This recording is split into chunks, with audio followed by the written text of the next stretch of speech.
வணக்கம். எழுத்தாளர் சுஜாதாவின் ரத்தம் ஒரே நிறம் நாவல் வாசிப்பது உங்கள் பிரமிளா. அத்தியாயம் 8. முத்துக்குமரன் தன் போர்வையை துறந்தான். பூஞ்சோலை பதற்றத்துடன், "போகாதையா, நிச்சயம் மாட்டிக்குவ" என்றாள். "இல்ல பூவு, அவங்க என்ன புடிச்சுக்கிட்டு உன் தங்கச்சியை விட்டுறட்டும்." "தங்கச்சிய எங்க அடைச்சு வச்சிருக்காங்கன்னு தெரியுமா உனக்கு?" "தெரியாது, ஆனா விசாரிச்சுக்கலாம்." "எப்படி விசாரிப்ப? இத்தனை பெரிய ஊர்ல எந்த பேட்டையில எந்த மூலையில போட்டு வச்சிருக்காங்களோ, அப்படியே கண்டுபிடிச்சாலும் உன்னை எடுத்துக்கிட்டு அவளை விட்டுடுவாங்கன்னு என்ன நிச்சயம்? 2 பேரையும் உள்ள கொண்டு போயிட்டாங்கன்னா?" "இப்ப நீ என்னதான் சொல்ற?" "கொஞ்சம் பொறு. இது சாமர்த்தியமா செய்ய வேண்டிய காரியம். சும்மா மோதுறதுல லாபம் இல்ல. நான் வந்தது உன்னைய கூட்டிட்டு போகத்தான். இப்பவே போய் ஒன்னும் ஆயிர போறதில்ல. நாளைக்கு காலையில பார்க்கலாம்." "காலையில என்ன?" "வித்தை காட்டுற மாதிரி வெள்ளைக்காரன் பட்டணத்துக்கு போகலாம்." "யாரு?" "நானும் நீயும் இன்னும் கூட்டத்தாளுங்க 3 பேரும். நாசமா போறவங்க எல்லாத்தையும் எரிச்சு போட்டுட்டாங்க. மத்தளமும் சலங்கையும் தான் மிச்சம். 1 2 மூங்கி குச்சி." சற்று நேரம் யோசித்தாள். "முத்துக்குமரன், என்னால தானே எல்லாம் நேர்ந்து போச்சு. எனக்கு ரொம்ப வருத்தமா இருக்கு." "வருத்தப்படு. ஆனா இப்ப போகாத. உன் உதவி தேவையா இருக்குது. உனக்காக நாங்க செஞ்சதுக்கு நீ எங்க கூட நாளைக்கு வரணும். மீசை வச்சிரு, முண்டாசு சுத்திரு. மத்தளம் அடிப்பியா?" "சிலம்ப குச்சி தான் சுத்த வரும் பூவு. வெள்ளைக்காரனை குத்திட்டு பொம்பளை பின்னாடி ஒளிஞ்சுக்க வரும்." அவன் முகத்தில் அடிபட்ட பார்வையை கவனித்து, "சும்மா சொன்னையா? எனக்கு 2 பேரும் வேணும். நீயி, என் தங்கச்சி. இப்ப என் கூட வா." "வரேன். எப்படியாவது உன் தங்கச்சியை காப்பாத்தாம சோறு இல்லை எனக்கு." "முதல்ல போய் வித்தை காட்டலாம். அவங்க எங்க அடைச்சு வச்சிருக்காங்கன்னு வேவு பார்க்கலாம். அதுக்கு முன்னாடி கோயிலுக்கு வந்தாச்சு, சாமி கும்பிட்டு போயிடலாம்." இருவரும் கூட்டத்துடன் கலந்து சாமியை சுற்றி வந்தார்கள். முத்துக்குமரன் சுற்றுமுற்றும் பார்த்து கொண்டு அவள் பின் சென்றான். அவனுக்கு சாமி கும்பிடுவதில் ஆர்வம் இல்லை. கும்பிட்டு கொண்டிருந்த இந்த வினோத பெண்ணை பார்த்து கொண்டிருந்தான். அவள் செயல்கள் ஒவ்வொன்றிலும் தீர்மானம் இருந்தது.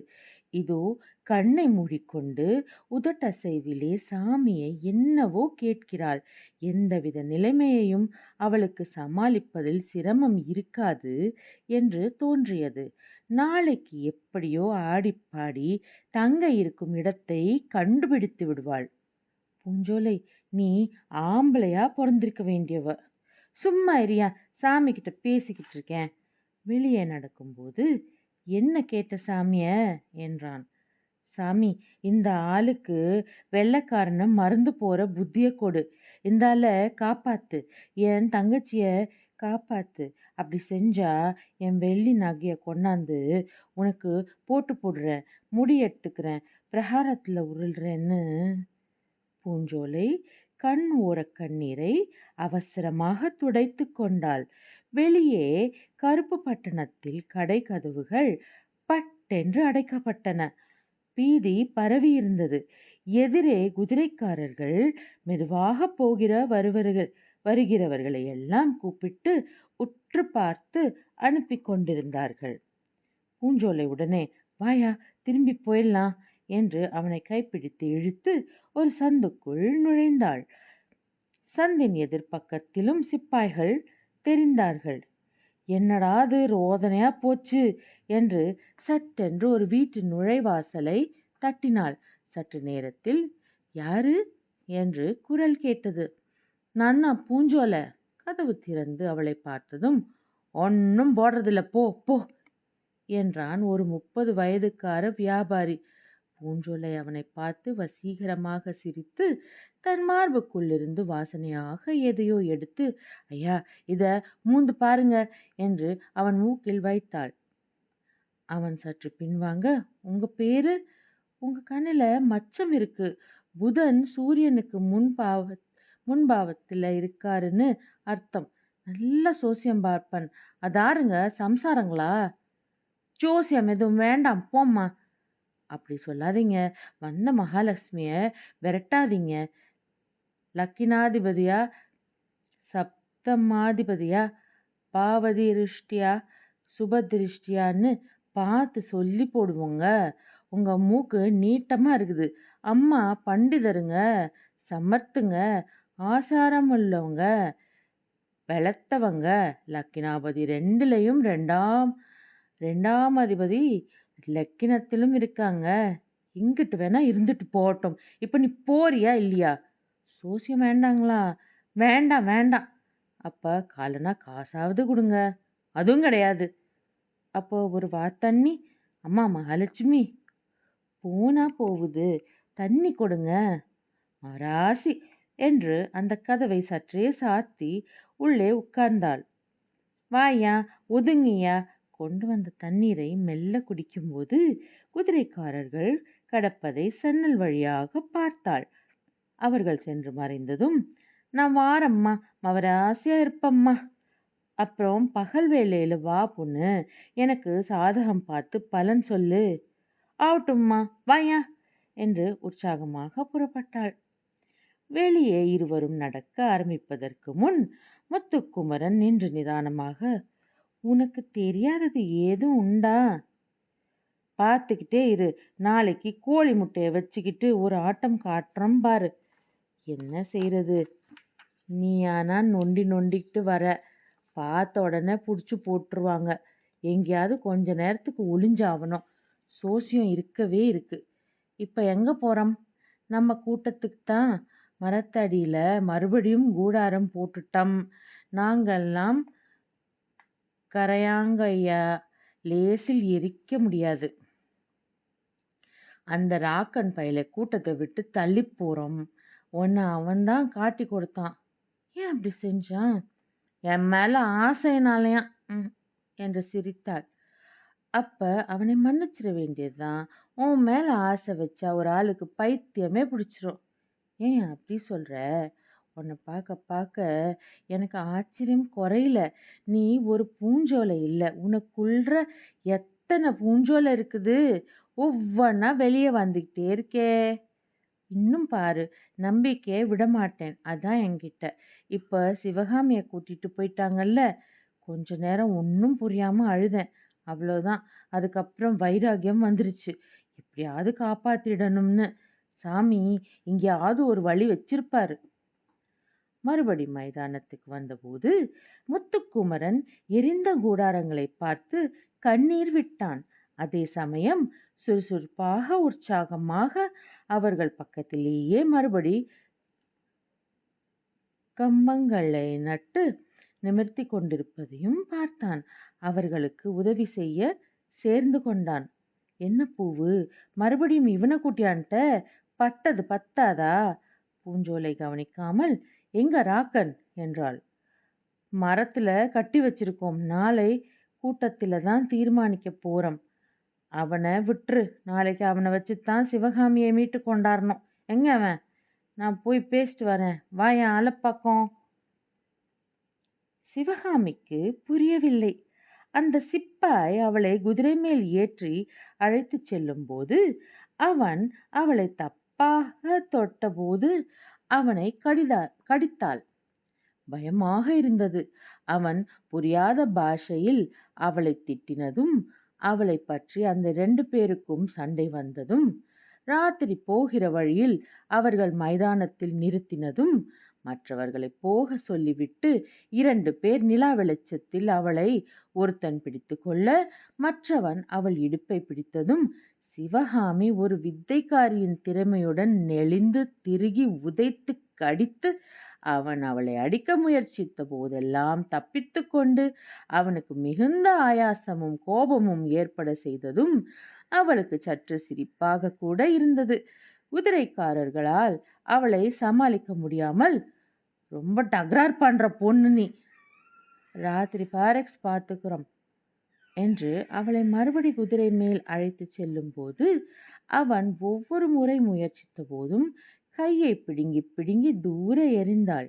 நாள் பூரா ஒரு செங்கல் கட்டிடத்தில் அடைத்துவிட்டு சூரியன் கிழக்கே கோடு போட்ட நேரத்தில் சிவகாமியை கம்பி போட்ட வேலியை தாண்டி அழைத்து கொண்டு சென்றார்கள்.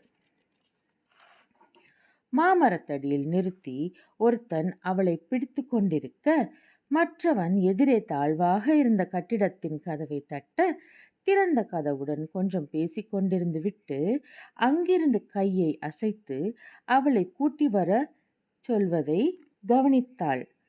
மற்றவன் பெண் அலட்சிய பார்வை பார்த்து கொண்டு சென்றாள். இப்போது அவள் பயம் விலகி இருந்தது. முதலில் அவர்கள் தன்னை கொல்லப் போகிறார்கள் என்று நினைத்தாள். அதிகமாக பயப்பட்டாள். நாள் பூரா கழிந்து விட்டது. அவர்கள் தன்னை கொல்ல விரும்பவில்லை என்பது தெரிந்ததும் அவர்கள் என்ன செய்ய போகிறார்கள் என்பது சரியாக புரியவில்லை. அவர்கள் தனக்கு செய்ய போவது நல்ல காரியம் இல்லை என்பது அவள் உள்ளுணர்வில் தெரிந்தது. அந்த கட்டிடத்தின் வாயிற்கதவில் நடுத்தர வயது பெண்ணை பார்த்து சிவகாமி சந்தோஷப்பட்டாள். அவள் ஏதும் உணர்ச்சி இல்லாமல் உள்ளே வா என்றாள். சிப்பாய்களை அனுப்பிவிட்டு கதவை தாழிட்டு கொண்டாள். உள்ளே நீளமாக இருட்டாக பாதை தெரிந்தது. இது என்ன இடம் என்று கேட்டாள். தெரிய வரும். பாதையின் முடிவில் சற்று உயரமான சதுரமான பெரிய அறைக்குள் பல பெண்கள் படுத்திருந்தார்கள். போய் அந்த ஓரத்துல படுத்துக்கோ. உன் பேர் என்ன? சிவகாமி. இங்க எதுக்கு படுக்கணும்? தூங்குறதுக்கு. ராத்திரி எல்லாம் முழிச்சுக்கிட்டு இருக்கணும்ல என்று சொல்லிவிட்டு அவள் விலகிச் சென்றாள். சிவகாமி அங்கே படுத்திருந்தவர்களை பார்த்தாள். படுத்திருந்த விதத்தில் களைப்பு இருந்தது, வெட்கம் இல்லை. ஒவ்வொருத்தியும் மல்லாந்து வாய் திறந்து அசிங்கமாக, சில பேர் மார்பில் ஒன்றுமே இல்லாமல் இடுப்பில் சின்னதாக துணி மட்டுமே மறைக்க. இவர்கள் எல்லாம் யார்? நெற்றியில் பொட்டுகள் பெரிசாக இடப்பட்டு அழிந்திருந்தன. வெற்றிலை காவி படிந்த உதடுகள், கைகளில் நிறைய வளையல்கள், காலில் சில பேருக்கு சலங்கை. வித்தைக்காரர்களா என்ன? என்ன வித்தை? என்னம்மா என்று சத்தம் கேட்டு திரும்பினாள். அந்த பெண் படுக்கையில் இருந்து எழுந்து பரட்டை தலையாக தூக்க கண்களுடன் உட்கார்ந்திருந்தாள். சிவகாமி அவள் அருகே சென்று பக்கத்தில் உட்கார்ந்தாள். புதுசா இருக்கிய, எப்போ வந்த? இப்பதான்.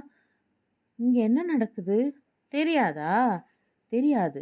வெள்ளைக்காரங்க என்னைய குதிரை மேல கூட்டிட்டு ஒரு நாள் கழிச்சு இங்க கொண்டாந்து விட்டுட்டாங்க. ஆமா, இவங்கெல்லாம் யாரு? எதுக்காக களைப்பாக தூங்குறாங்க? தொழில் செஞ்ச அலுப்பு. சிவகாமி புரியாமல் சுற்றிலும் பார்த்தாள். எப்ப கதவு திறப்பாங்க? இனி ராத்திரி தான். சோறெல்லாம் இங்கேயே தருவாங்க. சும்மா தூங்க வேண்டியதுதான் சாயங்காலம் வரைக்கும். சாயங்காலம் என்ன? நெசமாவே தெரியாதா உனக்கு? பாவி பயலுவலா, சின்ன குழந்தையை புடிச்சிட்டு வந்திருக்கீங்களே, என்ன அக்கிரமம் இது? சிவகாமி அந்த இடம் சிறை போல் இருப்பதை பார்த்தாள். சுவர்கள் உயரமாகவும் ஜன்னல் இல்லாமலும் இருந்தன. ஒரே ஒரு ஓரத்தில் மட்டும் மிக உயரத்தில் ஜன்னல் இருந்தது. என்ன பார்க்குற? இங்கிருந்து தப்பிக்கவே முடியாது. நமக்கு துரைமாருங்க சம்பளம் கொடுப்பாங்க. சாயங்காலம் அவங்க எல்லாம் நமக்காக வருவாங்க. பார்த்து அழைச்சிட்டு போவாங்க. இன்னி ராத்திரி உனக்கு ஒரு ரகலையே இருக்குது. பச்சை புள்ள பாவீங்களா? சிவகாமி மேலே பார்த்தாள். வலிய இரும்பு கம்பிகள் குறுக்கே அமைத்து கூரை வழியாக தப்புதல் இல்லை. ஆஃபீஸருங்க வந்தாக்க ₹1 கொடுப்பாங்க. மற்றதெல்லாம் 4 8 இப்படி. காட்டுற மாஸ்டர் கச்சேரியில அட்டை கொடுப்பாங்க. கொடுத்துட்டாங்களா உனக்கு? சிவகாமி இன்னும் அந்த இடத்தை ஆராய்வதிலேயே இருந்தாள். வெளி உதவி இல்லாமல் தப்பிக்க முடியாது. அவங்கெல்லாம் என்ன பண்ணுவாங்க? இங்க வர முடியுமா? உள்ள எப்படி விடுவாங்க? சிவகாமிக்கு அழுகை வந்தது. ஆளு வரதா இருந்தா சத்தம் போடாம அழு. வரதா இருந்தா சத்தம் போடாம அழு. அவங்களுக்கு தூக்கம் முழிச்சிருச்சுன்னா கீறி விடுவாங்க. ஒவ்வொருத்தையும் ராட்சச சன்மம். நான் கூட வந்த புதுசுல 2 நாள் அழுதேன். அழு பரவாயில்ல, ஆனா உறக்க அழாத. அந்த பெண் சிவகாமியை தொட்டு பார்த்தாள். மலராத பூவு என்றாள். பூவு பூவு எங்க அக்கா என்றாள் சிவகாமி. சட்டென்று அழுகையை நிறுத்திவிட்டாள். வெகு தூரத்தில் லேசாக மத்தள ஒலி கேட்டது. இத்துடன் 8வது அத்தியாயம் நிறைவடைந்தது. நாளை 9வது அத்தியாயத்தில் சந்திப்போம். வணக்கம்.